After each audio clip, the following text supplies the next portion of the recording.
Lives of the Most Eminent Painters, Sculptors, and Architects by Giorgio Vasari. Life of Gherardo Starnina, Painter. Verily, he who journeys far from his own country, dwelling in those of other men, gains very often a disposition and character of a fine temper. For, in seeing abroad divers honorable customs, even though he might be perverse in nature, he learns to be tractable, amiable, and patient, with much greater ease than he would have done by remaining in his own country. And in truth, he who desires to refine men in the life of the world need seek no other fire, and no better touchstone than this, seeing that those who are rough by nature are made gentle, and the gentle become more gracious. Gherardo di Jacopo Starnina, painter of Florence, being nobler in blood than in nature, and very harsh and rough in his manners, brought more harm thereby on himself than on his friends. And more harm still would this have brought on him, if he had not dwelt a long time in Spain,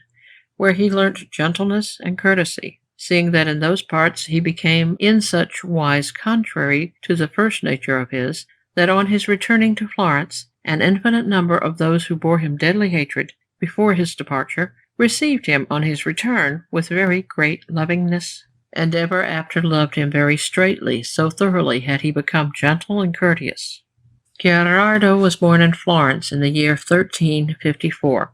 and growing up as one who had an intellect inclined by nature to design, he was placed with Antonio Veneziano in order to learn to draw and to paint, and having in the course of many years not only learnt drawing and the practice of coloring, but also given proof of himself in certain works wrought with beautiful manner, he took his leave of Antonio, and beginning to work by himself,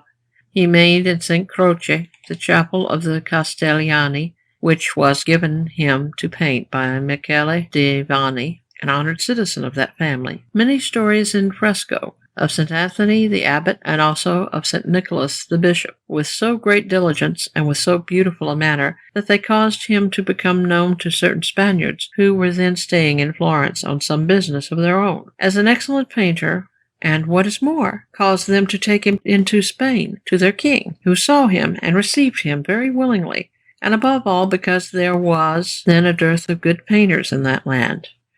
Nor was it a great labor to persuade him to leave his country, for the reason that having had rough words with certain people in Florence after the affair of the Chiompi, and after Michele de Lando had been made Gonfaloniere, he was rather in peril of his life than otherwise. Going then to Spain, and executing many works for that king, he became, by reason of the great rewards that he gained for his labors, as rich and highly honored as any man of his own rank. Wherefore, being desirous to make himself seen and known by his friends and relatives in that better state, he returned to his country, and was there much cherished and received lovingly by all the citizens. Nor was it long before he was commissioned to paint the chapel of St. Girolamo in the Carmine, where, making many stories of that saint, he painted in the story of Paolo and Eustachio and Jerome certain costumes that the Spaniards wore at that time, with very characteristic invention, and with an abundance of manners and conceptions in the attitudes of the figures, among other things painting a scene of St. Jerome learning his first letters. He made a master who has caused a boy to climb on the back of another, and is beating him with his rod, in a manner that the poor lad, kicking out with his legs by reason of the great pain, appears to be howling, and trying to bite the ear of the one who is holding him. And all this Gherardo expressed gracefully and very charmingly, as one who was going on investigating on every side the things of nature. Likewise, in the scene where St. Jerome, at the point of death, is making his testament, he counterfeited some friars with beautiful and very ready manner. For while some are writing, and others earnestly listening and gazing on him, they are all hanging with great affection on the words of their master. This work having acquired for Starnina rank and fame among the craftsmen, and his ways of life with the sweetness of his manners, bringing him very great reputation, the name of Gherardo was famous throughout all Tuscany, nay, throughout all Italy. When being called to Pisa in order to paint in that city, the chapter house of St. Nicola, he sent thither in his stead St. Antonio Vite of Pistoria, in order not to leave Florence. This Antonio, having learnt the manner of Starnina under his teaching, wrought in that chapter house the Passion of Jesus Christ, and delivered it finished in that fashion wherein it is seen today, in the year 1403, to the great satisfaction of the Pisans. Starnina, having then finished, as it has been said, the chapel of the Pugliesi, and the Florentines being greatly pleased with the stories of St. Jerome that he made there by reason of his having represented vividly many expressions and attitudes that had never been depicted up to that time by the painters who had lived before him, the Commune of Florence, in the year when Gabriel Maria, Lord of Pisa, sold that city to the Florentines at the price of 200,000 crowns,